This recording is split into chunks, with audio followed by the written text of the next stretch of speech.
Assalamualaikum warahmatullahi wabarakatuh. Halo semuanya, perkenalkan nama saya Ektana Rwiarda dengan NIM K84220. Saya berasal dari Pendidikan Sosiologi Antropologi FKIP UNS. Nah, di sini saya sebagai calon tenaga pendidik akan memberikan video pembelajaran kepada peserta didik guna menambah informasi mereka dari video pembelajaran yang menarik dan mudah dipahami. Nah, jangan dilewatkan. Oke. Nah, kalian sudah siap belum?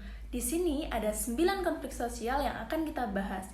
Yang pertama ada konflik individu dengan individu.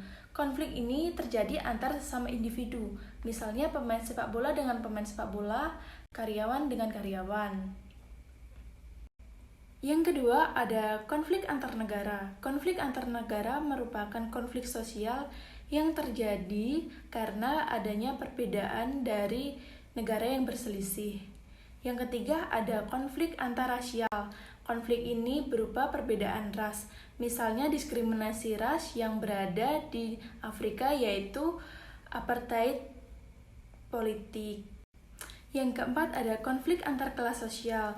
Konflik ini terjadi karena adanya antar kelas sosial yang berbeda, misalnya direktur dengan karyawan. Nah, yang nomor 5 itu ada konflik antar kelompok sosial. Konflik antar kelompok sosial merupakan konflik yang ada dalam masyarakat seperti supporter bola, tawuran pelajar, ataupun partai politik dan lainnya. Nah, kita akhirnya memasuki nomor 6. Nomor 6 merupakan konflik internal individu. Konflik ini berasal dari dalam diri individu. Biasanya, individu akan dibuat bingung dan bimbang oleh pilihannya yang bertentangan.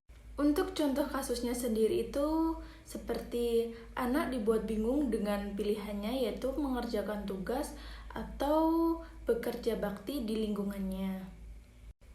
Yang ketujuh ada konflik antar generasi. Konflik ini terjadi dari antar generasi tua ke generasi muda atau sebaliknya. Biasanya konflik ini itu terjadi adanya perbedaan sudut pandang. Misalnya perbedaan sudut pandang adat istiadat atau yang lainnya. 8. Ada konflik sosial destruktif dan konstruktif. Konflik sosial destruktif merupakan konflik sosial yang tujuannya merusak dan merugikan orang yang berkonflik, misalnya pertawuran antara pemuda kampung. Sedangkan konflik sosial konstruktif merupakan konflik sosial yang sifatnya membangun, misalnya adanya perbedaan pendapat saat mengadakan rapat. Ideologi.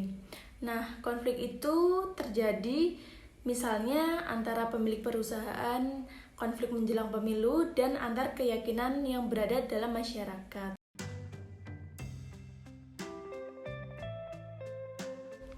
Di sini merupakan gambaran bentuk konflik sosial yang ada dalam masyarakat, seperti perkelahian, pertikaian, perdebatan, maupun kesalahpahaman yang ada.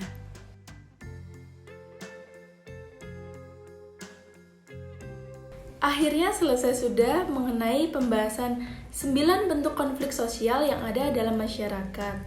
Semoga materi yang telah saya sampaikan tadi bermanfaat untuk kalian semua. Saya pamit undur diri. Wassalamualaikum warahmatullahi wabarakatuh. Sampai jumpa.